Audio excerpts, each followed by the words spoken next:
¿Qué tal? ¿Cómo les va? Buena mañana para todos. Llegó el viernes, hoy es 15 de mayo y está frío. ¿Cómo andás, Paula? Todo bien, ¿ustedes? Bien, bárbaro. Tenemos 8 grados con 7 décimas en este momento en el sur del país. La humedad es del 75%. La máxima hoy va a ser de 19 en la zona metropolitana, también en el este.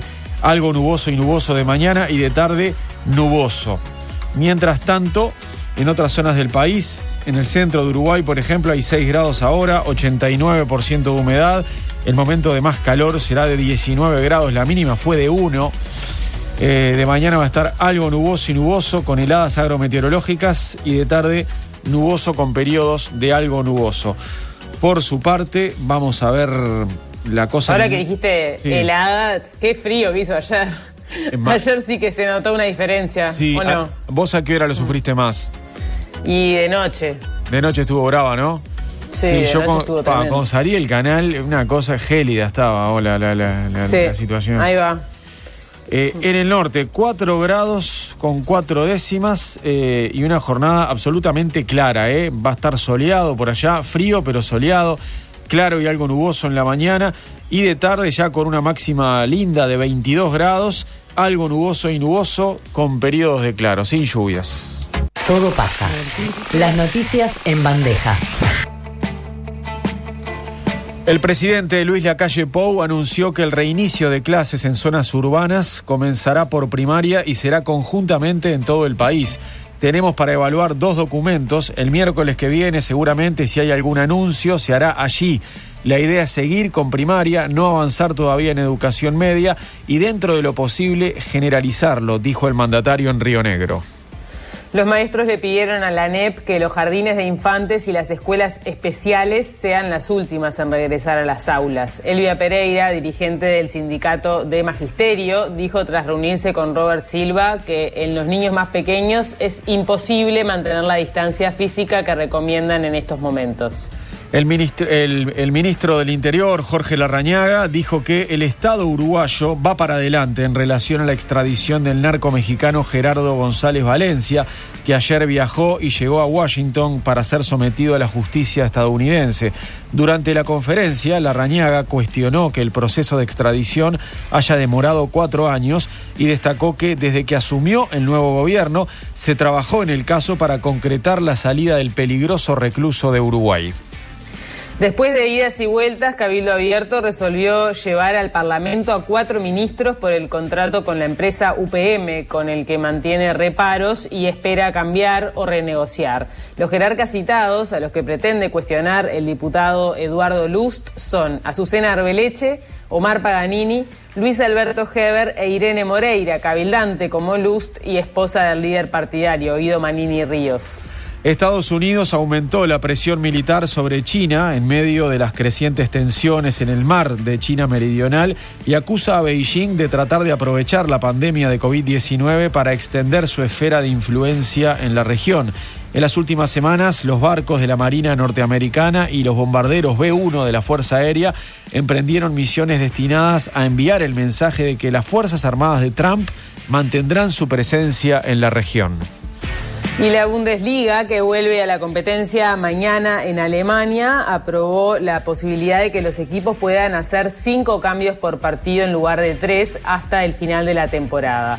En otro orden, acá en Uruguay, representantes de basquetbolistas asociados se reunieron con el secretario nacional de Deportes, Sebastián Bauzá, para intercambiar ideas sobre el retorno. El panorama parece ser alentador y de seguir así se podría ir volviendo a la brevedad, valoró el deportista Leandro Taboada. Con Mariano todo pasa, todo pasa, con Mariano López y Paula Barquet. Esta mañana, después de las 8, luego de avanzar con la información y desarrollar las noticias más importantes, estaremos conversando con Ignacio Gutiérrez, nuestro corresponsal en Chile, para que nos cuente cómo empezaron a encarar hoy los santiaguinos, los capitalinos, esa cuarentena general y obligatoria. Y más tarde estaremos en contacto con el intendente de Rosario, Argentina, Pablo Hapkin, con quien íbamos a hablar ayer y no pudimos al final, y bueno, nos va a contar cómo encara esta zona del país vecino la emergencia sanitaria, ¿no? Con cifras que son más alentadoras que en el resto del país. Y luego, sobre el final, vendrá César Sanguinetti con su música de los viernes. Ahora vamos a desarrollar lo más destacado para nosotros en materia informativa. Primero les hacemos la puesta a punto de los números sobre la pandemia en Uruguay. El Sistema Nacional de Emergencias divulgó ayer el informe de situación de la pandemia de COVID-19 en nuestro país. Y según esos datos, en la pasada jornada se procesaron 1.000 test, clavadito, 1.000. De esos, 993 dieron negativo y 7 dieron positivo. Hasta el momento, Uruguay reportó 724 casos positivos confirmados, de los cuales 547 ya se recuperaron, 158 están cursando la enfermedad y 19 fallecieron. 7 uruguayos están internados en cuidados intensivos y no hay personas en cuidados intermedios. De hecho, ayer la buena noticia es que un paciente que es dirigente de Hebraica Maccabi salió del CTI después de un mes ahí luchando en terapia intensiva y pasó a sala. O sea que tenemos uno menos en CTI. Del total de casos positivos confirmados, 101 corresponden a personal de la salud, 90 de ellos ya se recuperaron, 10 están cursando la enfermedad y 1 falleció. Esto dentro del universo de trabajadores de la salud. Los departamentos con casos confirmados al día de hoy son 8, Canelones, Colonia, Maldonado, Montevideo, Río Negro, Rivera, San José y 33.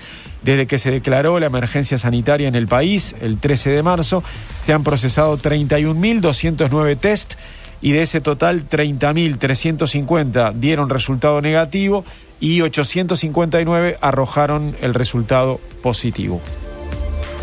Bueno, les contamos que el presidente Luis Lacalle Pou visitó ayer Nuevo Berlín, en Río Negro, y fue a ver los controles fronterizos. En este caso fue con Argentina, es la segunda visita que hacen de este tipo. La primera, recordemos que fue en Cerro Largo, para ver los controles en la frontera con Brasil. Ayer el presidente estuvo en el destacamento de la Armada, en un destacamento particular de la Armada, junto con el ministro de Defensa, Javier García. En el lugar en el que estuvo es el campamento Punta de Piedra.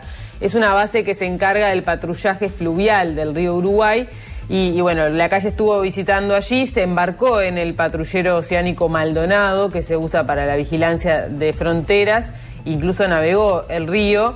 El comunicado del Ministerio de Defensa dice que el presidente a bordo pudo constatar las capacidades con las que cuenta la Armada Nacional para asegurar la presencia del Estado en la zona fronteriza con sus medios navales, aeronavales y terrestres, así dice el comunicado. Además, el presidente visitó una escuela rural, la escuela El Abrojal, que está ubicada sobre la Ruta 20.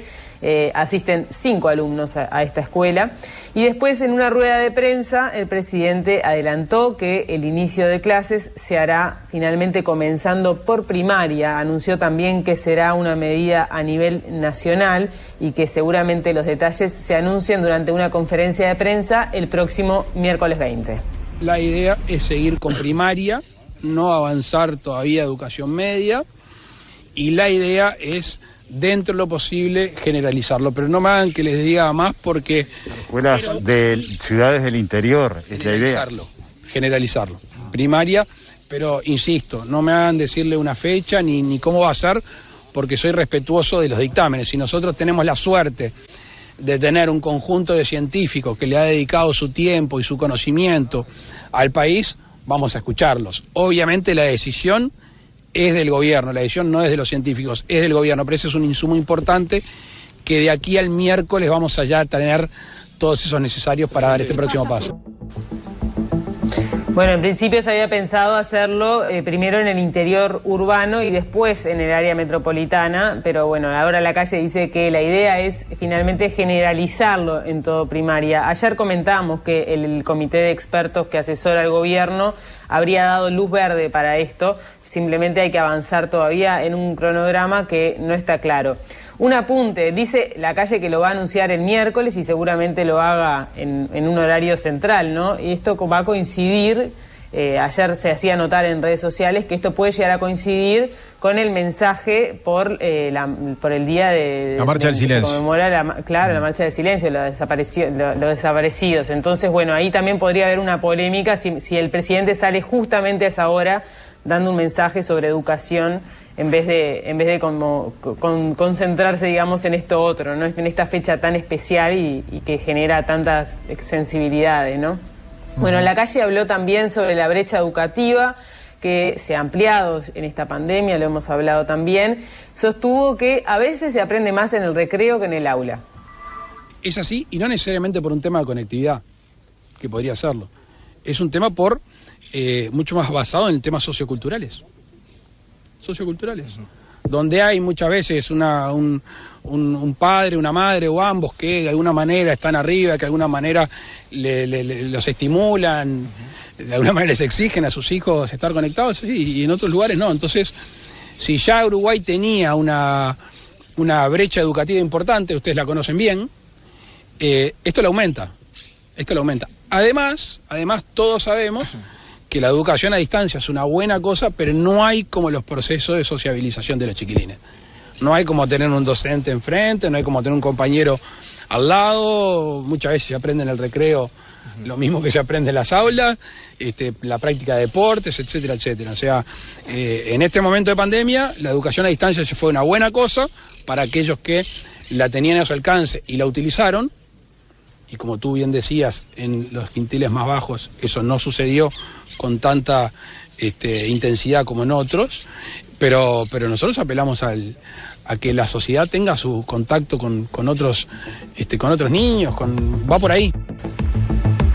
Ahí cuando arrancaba diciendo es así, la pregunta que le hacían los periodistas ahí en Río Negro era si era cierto que se había conectado, que la gente de niveles socioeconómicos más bajos, digamos, se había conectado menos.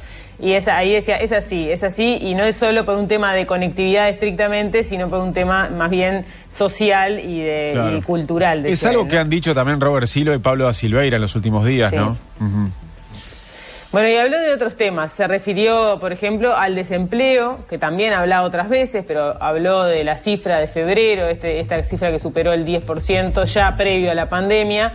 Dijo que hay muchos puestos de trabajo que vienen ya destruidos de antes, y habló de su esperanza de que tras la pandemia, tras la emergencia, se reintegre a los trabajadores que están ahora en seguro de paro. Y adelantó que trabajan con Economía, OPP y el Ministerio de Trabajo en generar más estímulos para la inversión. La cifra del desempleo de febrero superaba el 10%. La destrucción de puestos de trabajo ya viene hace muchos años. Si uno ve la tendencia, me atrevo a decir que con alguna levantada, pero el 2014 en adelante empieza a haber una destrucción de puestos de trabajo, un tema de inversiones. Dentro de lo malo,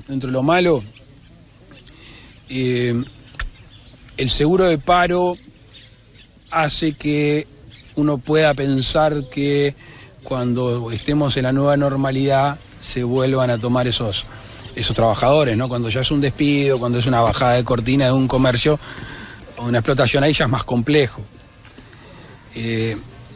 Nosotros en estos días hemos estado reunidos con el ministro de Economía, con OPP, hemos estado reunidos con el ministro de Trabajo. Le diría que vamos a apostar fuertemente a la generación sostener y generación de puestos de trabajo. Allí apelar a las inversiones, estamos dando ciertos estímulos e incentivos, van a haber más para que la gente ponga a trabajar el capital, que lo ponga a generar, y tenemos que ir pensando en alguna forma de estímulo desde el punto de vista de aporte, desde el punto de vista de tributarios, para que ellos queden trabajo. Nosotros estamos jugados a que esto se sale con un empujón del gobierno, pero con los uruguayos trabajando y dando trabajo. Un comentario más sobre Lacalle en Río Negro. Le preguntaron en esta rueda de prensa sobre el contrato con UPM y él, lo único que dijo fue: esperen 48 horas y van a tener noticias. Ahí le repreguntaron varias veces, intentaron sacarle algo más y dijo: no, esta vez no hay pistas. La prudencia es importante en el gobierno y cuando se habla de más se termina perjudicando a los uruguayos. Así que en 48 horas, o sea que mañana desde sábado. ayer, Mañana Exacto, sábado. Mañana sábado. Mirá. Mañana sábado podríamos tener noticias, o por lo menos, él decía, en 48 horas va a haber una resolución y hasta ese momento no puedo hablar. Quizás tengamos novedades más allá del sábado. Lo que él pidió fue 48 horas, veremos. Y a propósito de ese llamado a sala del diputado de Cabildo Abierto, Eduardo Lust, a cuatro ministros, todos de la coalición multicolor, obvio, Álvaro Delgado ayer en Telemundo decía que él considera que no es el camino correcto, pero bueno, Lust es un legislador y está en toda su libertad de hacerlo, lo puede hacer, ¿no? Lo curioso ahí es que Lust está llamando, entre los secretarios de Estado a los que convoca, está llamando a la esposa de su líder, digamos, de Manini Ríos, ¿verdad? Va a ser muy particular ese debate parlamentario también, ¿no? Cuando se dé en la Cámara Baja. Seguimos con la educación, retomamos el tema de la educación, porque ayer autoridades del CODICEN y de la Administración Nacional de Educación Pública se reunieron con la coordinadora de sindicatos de la enseñanza. Elvia Pereira, secretaria general de la Federación Uruguaya de Magisterio, dijo que, entre otros aspectos, se le dejó planteado a las autoridades de la educación que entendían el retorno y que los últimos que deberían retomar los cursos, los últimos que deberían volver a las aulas, son los niños de educación inicial, o sea, los jardines de infante y educación especial. Por lo que eso conlleva las características propias del contacto directo entre los niños y ese distanciamiento social, ¿no?, tan sugerido por las autoridades sanitarias. Lo que entienden los sindicatos de la enseñanza y lo que quiso expresar Elvia Pereira ayer es que los niños más chiquitos no pueden mantener esa distancia física recomendada por las autoridades sanitarias para evitar contagios de la nueva enfermedad. Escuchemos lo que decía Elvia Pereira explicando el protocolo que se prepara para el retorno en rueda de prensa. Nosotros, entre otros aspectos, lo que sí le dejamos planteado al CODICEN de la ANEP, que entendíamos de un retorno, que los últimos en retornar deberían ser inicial y educación especial. Por lo que eso conlleva las características propias del contacto directo entre los niños y ese distanciamiento social tan sugerido por las autoridades sanitarias, es imposible llevarlo a cabo. Nosotros trabajamos, compañeros nuestros han trabajado hace ya varias semanas con un protocolo que tiene que ver con garantizarle la salud a los funcionarios, tanto docentes como no docentes, así como también a los niños, ¿verdad? En la misma línea del trabajo que hicimos con rurales.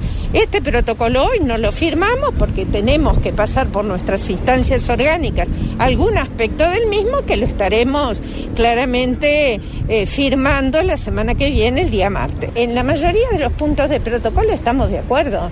En algún aspecto muy menor, pero que tenemos que pasarlo por instancias orgánicas. En ese protocolo de salud lo que especifica son las distancias necesarias, que son, además establece 2 metros, por lo cual necesariamente hay que pensar que en grupos de 27, 28, 30 niños no se va a poder estar dentro de un salón de clases. Por nosotros no se ha discutido la forma, sí el paraguas que hace que se garantice lo que las autoridades sanitarias sugieren en este contexto.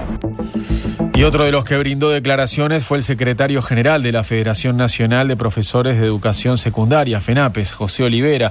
Olivera informó que en la reunión no se habló sobre las fechas de reinicio de clases y aseguró que las autoridades de la enseñanza indicaron que esa decisión será tomada por el presidente de la República, Luis Lacalle Pou. La fecha de reinicio de las clases a nivel de primaria es una decisión que va a tomar el presidente. Suponemos que asesorados por los equipos que tiene. Por lo tanto, el CODICEN y la ANEP fueron muy enfáticos en que a ellos les corresponderá discutir las condiciones para el retorno, pero aquí no se discutió la fecha. Acá el CODICEN fue muy claro. Se desconoce cuál va a ser el anuncio del presidente el próximo miércoles y estamos todos esperando. Sabemos lo mismo que ustedes. Eso fue lo que comentó Olivera, que le dijeron Robert Silva y otras autoridades de la ANEP.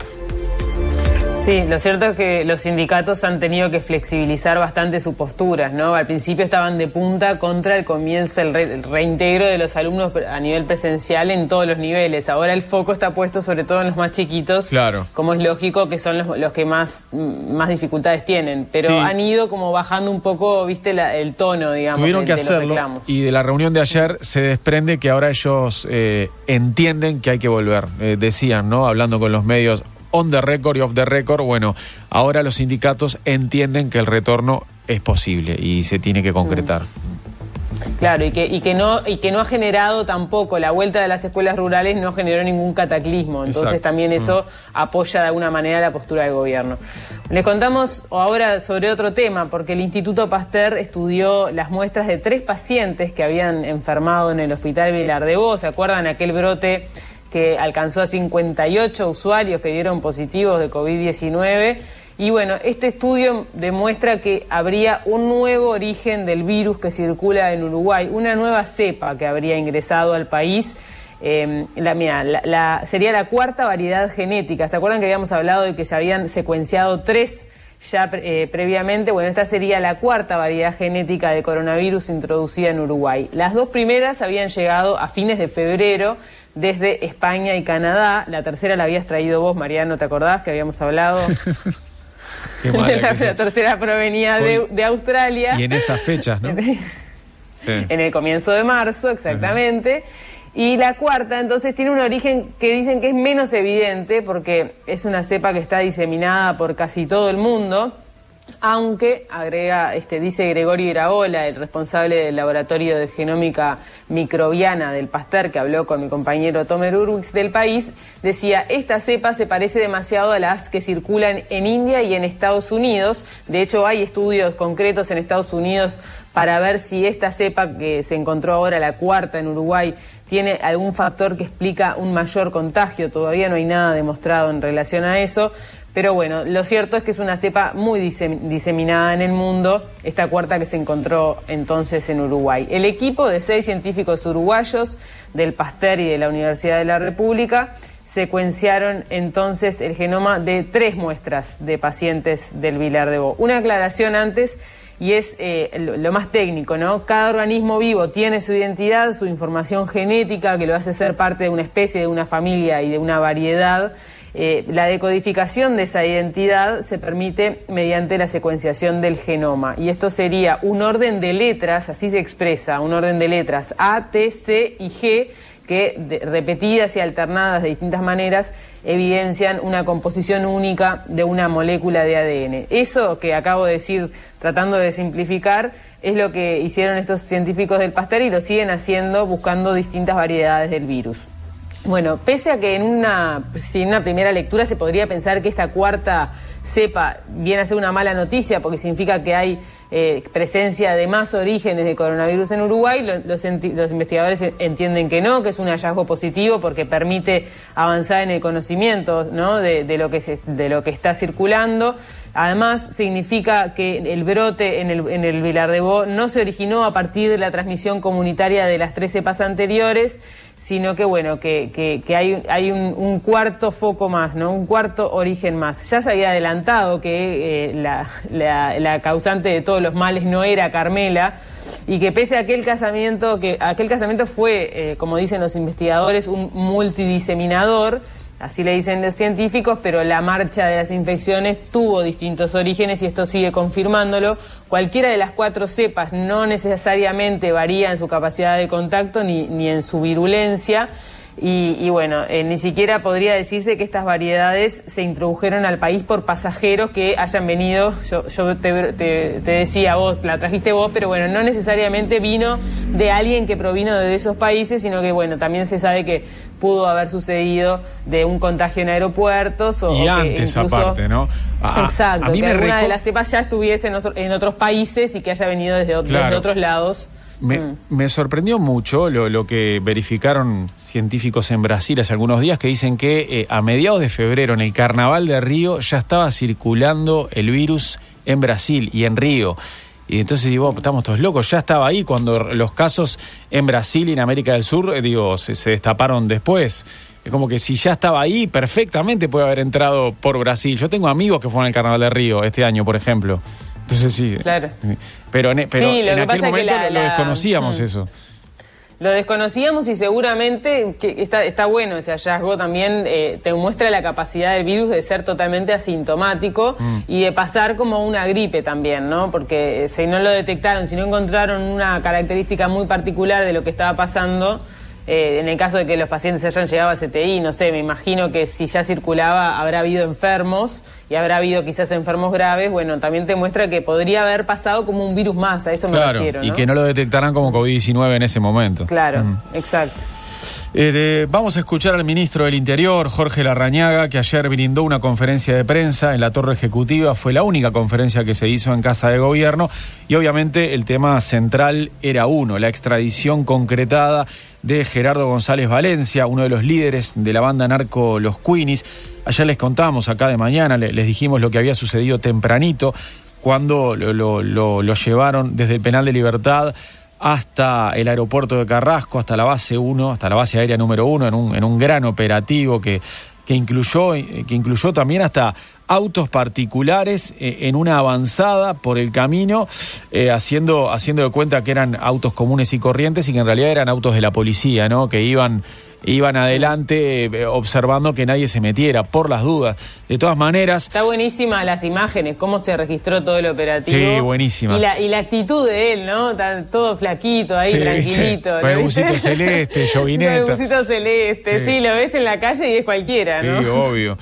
Y bueno, aparte, obviamente que una de las claves era no avisarle a él que iba a ser extraditado ayer mismo, ¿no? Lo fueron a buscar en ese momento, a las 4 de la mañana lo agarraron y él en ese momento recién se enteró que lo iban a llevar al aeropuerto y a extraditarlo. Fue sorpresivo para él.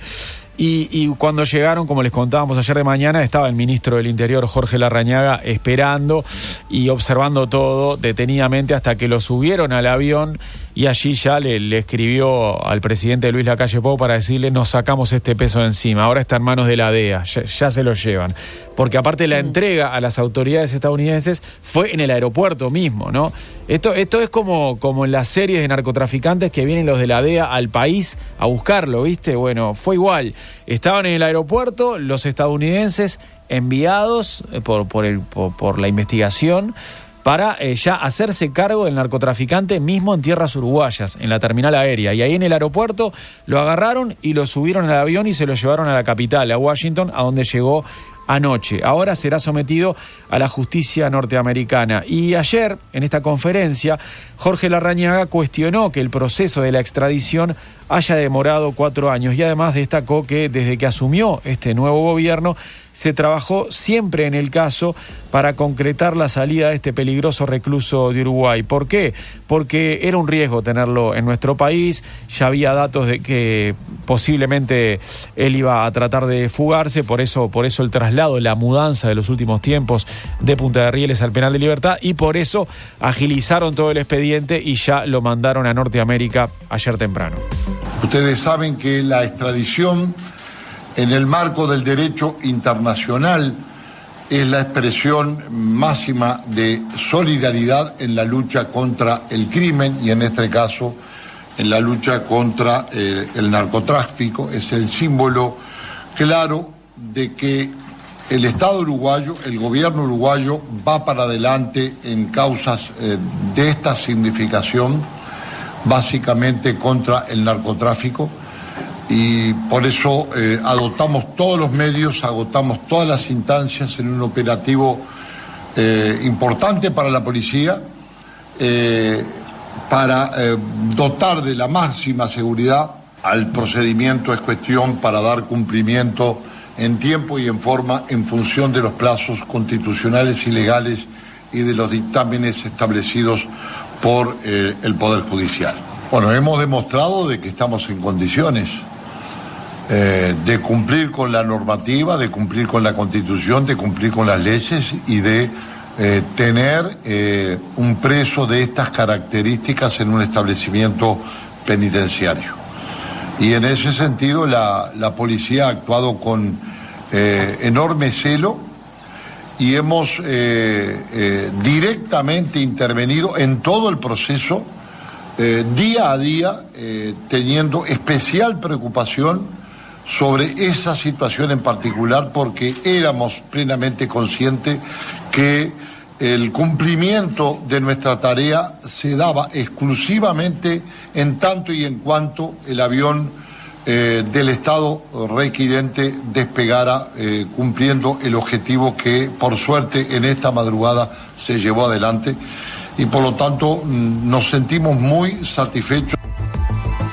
9 años duró entonces la estadía de Gerardo González Valencia en nuestro país. Llegó en 2011 de rebote, ¿verdad? Porque él estaba viviendo en Buenos Aires junto a su familia. Tuvo un choque, un siniestro de tránsito. En ese accidente justamente él sintió que estaban descubriendo su verdadera identidad, se sintió perseguido, dijo, bueno, ya no soy uno cualquiera, acá no soy uno más, hay gente que me empezó a identificar, y ahí lo que hizo fue cruzar a la ciudad más cercana, del país más cercano, y dijo, bueno, es por ahí, Montevideo. Se vino a Uruguay en 2011, vivió libre hasta el año 2016, y allí fue que lo detuvieron en el estacionamiento de un colegio de Carrasco y estaba preso entonces hace 4 años hasta que ayer se concretó su extradición. Pau. Les contamos, entonces Dale. Pasamos a otro tema, si no sabía si ya querías ir a la tanda. No. La decisión de que Julio Luis Sanguinetti, el hijo del expresidente y actual senador Julio María Sanguinetti, pase a integrar el directorio de UTE, bueno, terminó de mostrar la tensión a la interna del Partido Colorado, la interna entre Talvi, que es el líder, por supuesto, de Ciudadanos y también del partido, y, bueno, la corriente sanguinetista, digamos, ¿no? Recordemos que a principios de marzo Talvi descartó que Julio Luis estuviera al frente de la Comisión Administradora del Río Uruguay, la CARU, y ayer Búsqueda publicó, se los contamos, que tras esta decisión, el hijo del expresidente le envió un mensaje a Talvi en el que lo trató de petizo acomplejado.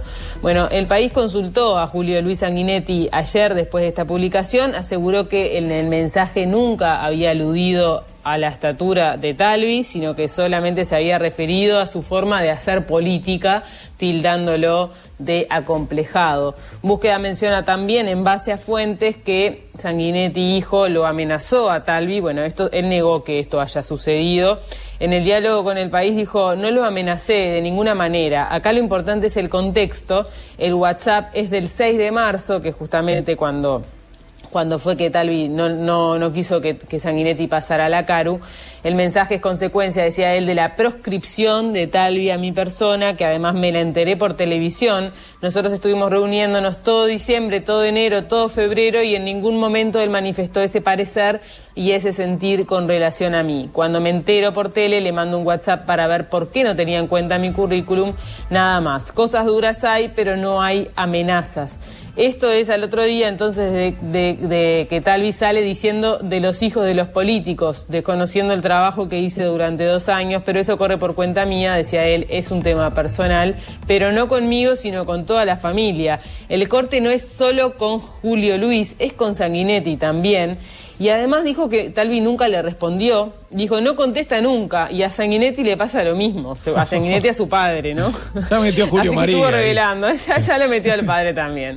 Y bueno, dijo que evidentemente esto es una operación política, o sea, la difusión de estos mensajes ahora. Si no lo entendés, esto podría haber salido hace tiempo. Bueno, eso es un poco los comentarios que hizo en Diálogo con El País. Más tarde, después, él en Twitter volvió a desmentir las amenazas y escribió lo siguiente: aclaro que el contexto del mensaje de Ernesto Talvi, y lo arrobó, lo etiquetó ahí como para que Talvi viera el mensaje, fue luego de que él me proscribiera y luego de haber estado con él en 5 reuniones y no haberme expresado nada. Las cosas se dicen de frente en los medios, desmiento la amenaza de @búsqueda online. Ese fue el mensaje que escribió en Twitter, desmintiendo un poco algunas cosas y reconociendo otras.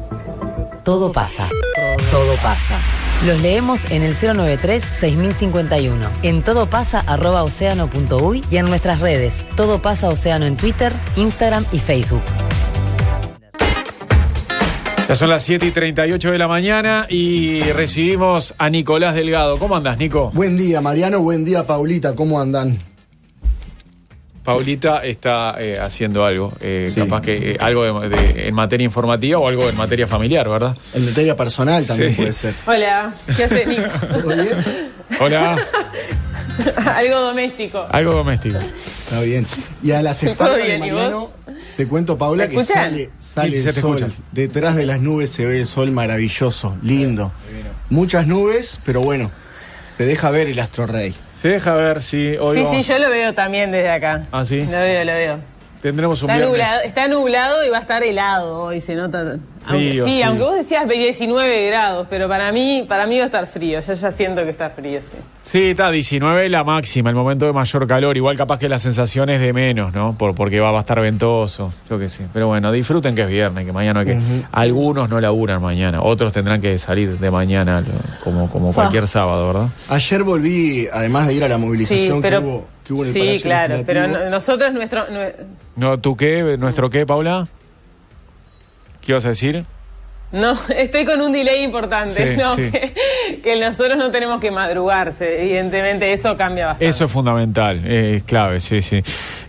No, te iba a decir, Nico, ahora que iba a salir de la movilización. Ayer cuando estaba yendo para el canal y cuando estaba llegando, que siempre paso por la circunvalación del Palacio Legislativo, me sorprendió la aglomeración. Yo sabía que iba a haber una movilización contra la ley de urgente consideración, pero no imaginé que iba a haber tanto amontonamiento de gente. Era una concentración importante, de verdad. Parecía el 1 de mayo en algunos sectores de la Plaza Mártires de Chicago. Y además me sorprendió porque había preocupado la aglomeración de hinchas de Nacional en la sede tricolor la noche anterior, y esto era mayor todavía, ¿viste? Sí, fue Más gente junta. Sí, fue un encuentro importante de gente.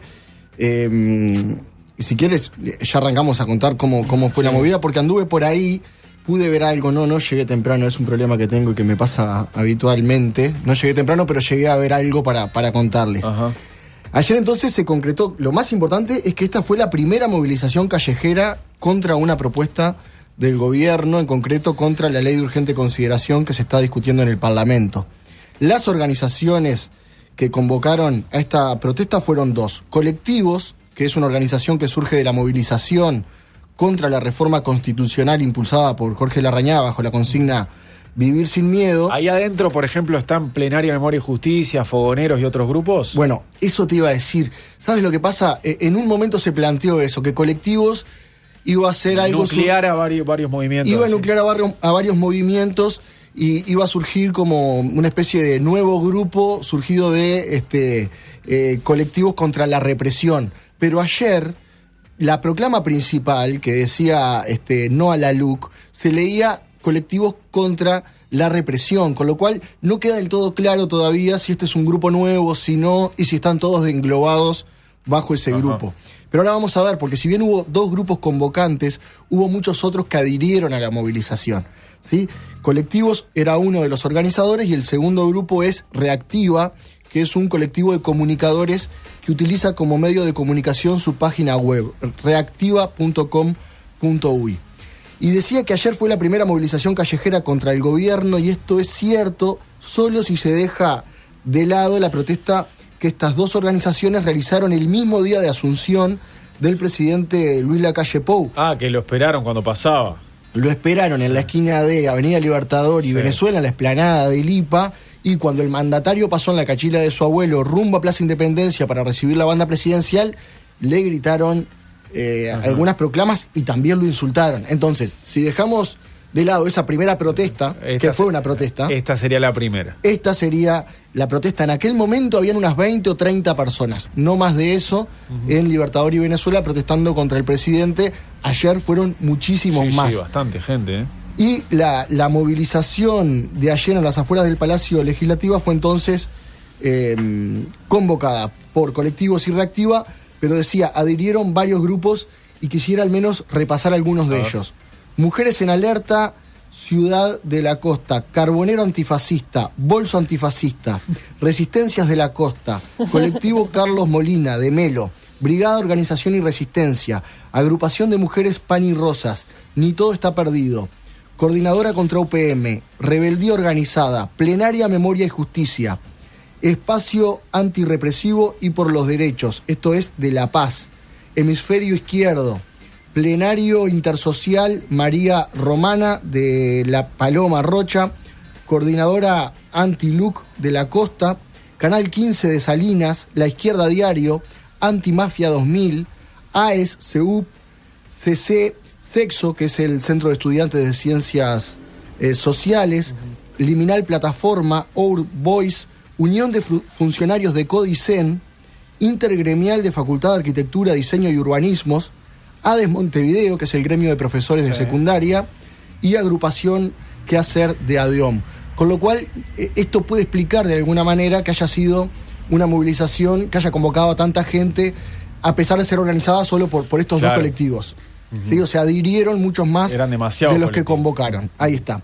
Y como decía, ayer fui al Palacio a ver la movilización, que estaba convocada para la hora 17, pero llegué un poco tarde, sobre las 18:30.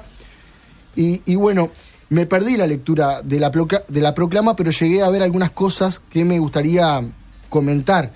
Antes de entrar en cuánto se respetó la distancia entre las personas, vayamos a la proclama y a la polémica que se generó con la presidenta del Senado, Beatriz Argimón, y el presidente de la Cámara de Representantes, Martín Lema. ¿Qué decía la proclama que se leyó ayer? La tengo por acá y ya la voy a leer. Dice: estamos presentes hoy para manifestarnos en contra de esta ley antipopular que ataca a la sociedad en su conjunto y particularmente a los sectores más vulnerables. Decidimos encontrarnos en las calles a pesar de las medidas de aislamiento recomendadas para hacerle frente a esta ley y a los sectores dominantes que la imponen. No es inocente que la LUC se presente en esta coyuntura donde las posibilidades de movilizarnos se ven limitadas. La LUC se presenta como urgente, pero solo atiende los intereses de los ricos y poderosos, atacando la educación pública, los derechos de los trabajadores y los sectores más precarizados. Profundiza las medidas punitivas y represivas, aumentando el control social, entre otras medidas. Esta ley ataca las herramientas y las conquistas del movimiento sindical y gremial, limitando el derecho de ocupación y de huelga. Al mismo tiempo, se prohíben los cortes de calles, limitando el derecho de expresión y de protesta de todo el movimiento social, que tiene su antecedente con el decreto antipiquete en el año 2017. Y luego enumera una serie de puntos que son lo medular de la proclama. La primera, nos oponemos a las privatizaciones. Y dice, como en los 90, se vuelve a arremeter contra las empresas públicas en un avance privatizador que favorecerá a los grandes capitales a costas del crecimiento de la miseria. Entre estas medidas se encuentra la desmonopolización de los hidrocarburos. El segundo punto dice, defendemos la educación pública. La LUC implica un retroceso en materia educativa por varios motivos, aumenta el poder del gobierno para imponer políticas educativas, centraliza en una persona electa por el gobierno la dirección de las escuelas, liceos y UTUS, pone a la educación pública en manos de quienes nunca pasaron por ella, deja las escuelas y liceos bajo la tutela de empresarios y milicos, ataca la libertad de cátedra, limita el presupuesto de la educación pública, promueve la competencia entre centros, aumentando las desigualdades sociales existentes y alienta la mercantilización de la educación. El tercer punto dice, nos manifestamos en contra del patriarcado y su violencia genocida. Ante la situación de emergencia por la creciente violencia hacia las mujeres, esta ley plantea como única solución un aumento de penas en caso de feminicidio. Sabemos que las medidas punitivistas no transforman la violencia estructural que enfrentamos las mujeres. El feminicidio es la consecuencia última de un sistema que nos oprime en todos los ámbitos de nuestras vidas. Denunciamos, en cuarto punto, la criminalización de la pobreza y el avance represivo. Ahí sigue con estos conceptos que van en el mismo sentido. Se habilita el Ministerio del Interior para pedir información a las empresas de telecomunicaciones sin participación judicial y la Secretaría de Inteligencia pasa a manos del Poder Ejecutivo. Y por último dice, esta ley limita las posibilidades de cumplir con condenas alternativas a la reclusión. Esto incrementará el hacinamiento en las cárceles y empeorará las condiciones de encierro. Y por último, dice, seguiremos movilizándonos contra esta ley y contra toda medida represiva. Seguiremos gritando ninguna militarización. A la urgente ley de los ricos la enfrentamos en las calles. Esa fue la proclama que se leyó ayer. Bueno, esta también fue, los carteles que se podían leer iban también en este mismo sentido, ¿no? Yo pude ver varios y más o menos iban por ahí. Contenían estas consignas. La pancarta principal que abría la movilización, que estaba, digamos, donde empieza la calle Colombia, decía ninguna militarización, no a la LUC, y estaba firmada por colectivos y por Reactiva. Los organizadores estiman que unas 3.000 personas se manifestaron ayer. Y así puede leerse en la página. Un montón. Es lo que dicen los organizadores. Y esto puede leerse en la página de Reactiva. Y dice, la movilización que se convocó con apenas una semana de antelación contó con una concurrencia diversa. Sindicatos en pleno, agrupaciones sindicales, organizaciones sociales, colectivas y personas autoconvocadas ocuparon en forma íntegra la parte noroeste de la rotonda, dado que la policía valló toda la explanada de la escalinata. Y esto es cierto. Sí. En las escalinatas del Palacio podía verse grupos de policías de la Republicana marcando que por allí no se podía pasar. Llenaron la zona de la Plaza Mártires de Chicago contra el Palacio y también llenaron la zona esa en la que suelen acampar algunos colectivos o sindicatos cuando protestan, ¿viste? Eso estaba repleto de gente también, que es contragraciada, digamos. Claro, en realidad, cerca del anexo. La principal concentración estaba entre el anexo y el Palacio Legislativo. En ese frente de la parte noroeste, digamos, del Palacio fue donde estaba casi colmada esa parte, esa ala, digamos, de la circunvalación, estaba casi colmada de gente. Y los organizadores dicen que la concurrencia superó ampliamente las expectativas de la organización, que en los días previos recibió un verdadero aluvión de adhesiones, más de 50. En la plazoleta de Agraciada y Colombia, un grupo de personas formaron la leyenda No a la LUC con telas, que fue una de las varias expresiones artísticas que se dieron ayer en la movilización. Mientras esto sucedía en las afueras del Palacio Legislativo, adentro, Argimón y Lema esperaban a los representantes de los manifestantes para recibir la propuesta, o por lo menos para recibir qué era lo que tenían para decir. Pero esto nunca sucedió, como comentó la presidenta del Senado a Telenoche. Hoy estábamos conversando con Martín, que nos habíamos enterado que había una movilización, y el presidente de la Cámara de Representantes me comentó lo bueno que sería recibir la propuesta que desde esta manifestación se nos quisiera hacer llegar. Pero bueno, Martín, a través de personal de confianza, invitó a que esta proclama fuera entregada en el Parlamento, porque, como hablábamos hoy en la mañana, es muy importante seguir recibiendo todas las propuestas de la comunidad y, bueno, no se nos ha acercado esa propuesta. Los manifestantes no presentaron entonces su propuesta a los presidentes de ambas cámaras. ¿Dijeron que no estaban preparados para una reunión? No, no dijeron eso. ¿No? No, Argimón y Lema dijeron eso, los organizadores no dicen eso. Ajá. Escuchemos primero entonces la molestia explícita del presidente de la Cámara de Diputados, Martín Lema.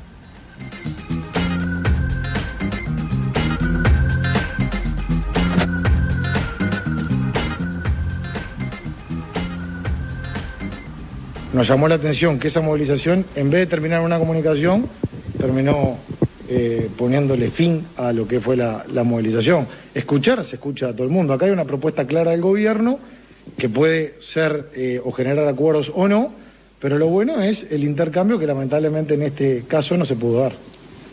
Nosotros queremos aclarar que la comisión que está estudiando la ley de urgente consideración, en esta oportunidad ustedes saben que ingresó por el Senado, está recibiendo un número importantísimo de delegaciones y todas las propuestas, todos los documentos que se acercan están siendo examinados por las respectivas bancadas parlamentarias, previo a tener el debate de los parlamentarios. Entonces, nosotros habíamos quedado con Martín de acercar esa propuesta para que no estuviera ausente la propuesta que dio origen a esta manifestación. Pero bueno, de pronto la sorpresa fue que los invitáramos a que nos acercara la propuesta. Nico, yo en una pasada en auto que hice por ahí, por la Avenida de las Leyes, donde paré, aparte para pispear un poco, para curiosear, porque soy periodista, vi que no se respetaba el distanciamiento social, porque la gente estaba pegada. Sí, yo llegué. ¿Vos qué observaste que estuviste ahí después? Eso, ¿tú a qué hora pasaste? Y pasé a las 5:15. Cuando arrancaba todo. Yo llegué una hora después de eso. Igual había mucha gente cuando yo pasé, ¿eh? Y vi más o menos lo mismo. Vi que difícilmente se respetara la distancia porque había grupos de 4, 5, 6, 7 personas todas juntas. Que fueron juntos o se encontraron en la movilización.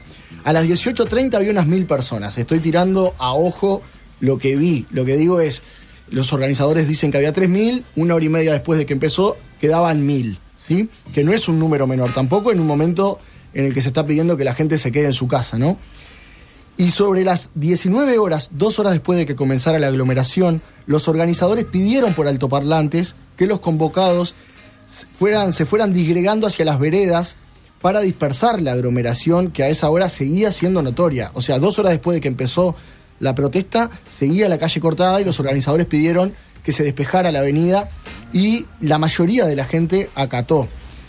Lo que pude ver fue que la amplísima mayoría de los que quedaban a esa hora, sobre las 18:30, tenían entre 20 y 30 años, que suele pasar en las movilizaciones, pero en este caso era muy notorio, lo que me hace pensar que la convocatoria fue exitosa, sobre todo en redes sociales, que fue donde más se difundió, y que es también donde suelen estar los más jóvenes. Esto se movió mucho por Instagram, sobre todo. Y lo segundo que pude presenciar fue muy poco tapaboca. De hecho, por decir algo, de cada 10, 6 o 7, con suerte, tenían mascarilla. El resto no. O sea, no fue que fue generalizado el uso del tapaboca. Claro. Ni siquiera en una instancia de aglomeración, de protesta, esto fue extendido. Los convocados mantenían... Es como parte de la rebeldía también, ¿no? O sea, puede llegar a ser leído un poco así. Puede ser leído así, pero más allá de las lecturas, me parece que era un hecho de la realidad esto, de que no era un uso generalizado, no hubo un uso demasiado generalizado del tapaboca. Y después lo otro, aquellos que usan el tapaboca y lo usan de cuellera, ¿no? de bufanda o de gorro, ¿viste? Que se aburren y se lo ponen arriba. A mí me encanta la gente que tiene el tapaboca puesto y que se lo saca para hablarte. Claro. Sí, que es el momento que... No te digo para una conferencia que se ve que los políticos se lo sacan, tienen distancia, no, para hablarte, o sea, lo tienen puesto y en el momento que lo tienen que tener, se lo sacan. Lo otro que pude ver fue mucha gente que se abrazaba, que se encontraba después de mucho tiempo y se daban unos abrazos. Me pasó a mí con un conocido, ni siquiera un amigo. Me encontré con un amigo de un amigo, me dio un beso y un abrazo, tipo, vamos arriba. Yo, bueno, no te queda otra, después que estás ahí, después que estás en esos brazos, ¿qué vas a hacer? No te queda otra que palmear la espalda. Claro. Y bueno, lo tercero que quisiera destacar es esto, que la gente se dispersó apenas los organizadores lo pidieron. De hecho, a las 19:15 pasó un patrullero por el medio de la movilización con las sirenas prendidas y a paso lento, en una evidente señal de que la protesta había terminado y no hubo ningún inconveniente con ese asunto. No hubo ningún insulto hacia el patrullero, los policías. Mirá, bien. Que estamos hablando de que por los que convocaban y adherían a esta movilización se podía esperar algún tipo de enfrentamiento, porque varias protestas de Plenaria Memoria y Justicia terminaron con enfrentamientos con la policía. No fue el caso. El presidente de la Cámara de Representantes, Lema, manifestó su preocupación por la forma en que se decidió protestar, porque va en contra de lo recomendado por las autoridades sanitarias y gubernamentales. En virtud de la recomendación de la autoridad sanitaria a raíz de la pandemia, en donde se incentiva a no realizar aglomeraciones, como se realizó una manifestación enfrente al Palacio, lo que razonamos con Beatriz es que evidentemente se trata de temas tan importantes que requieren esa apertura. Por eso más nos llamó la atención que realizando y llevando adelante esa apertura, resulta que no había contenido para intercambiar. Entonces, entendíamos que en ese sentido, si no era tan importante como para intercambiar en el momento, podría haberse evitado esa aglomeración que en definitiva puede ir en contra de lo que son las diferentes recomendaciones sanitarias. ¿Y qué respondieron los organizadores de la movilización sobre esto? La respuesta puede leerse en la página web de Reactiva, uno de los dos grupos que organizó la protesta. Y dice lo siguiente: una anécdota curiosa se dio cuando unos funcionarios se acercaron, a nombre de Beatriz Argimón y Martín Lema, para invitar a quienes iban a leer la proclama a reunirse.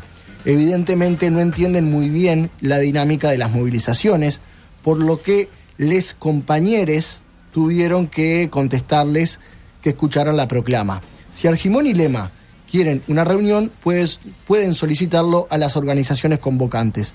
Una vez tomada nota de esto, ambos funcionarios se retiraron sin escuchar la proclama. O sea, le devuelven la gentileza diciendo, si tanto querían escuchar, si hubiesen quedado y hubiesen escuchado.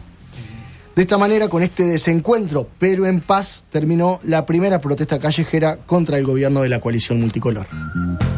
De 7 a 10, todo pasa.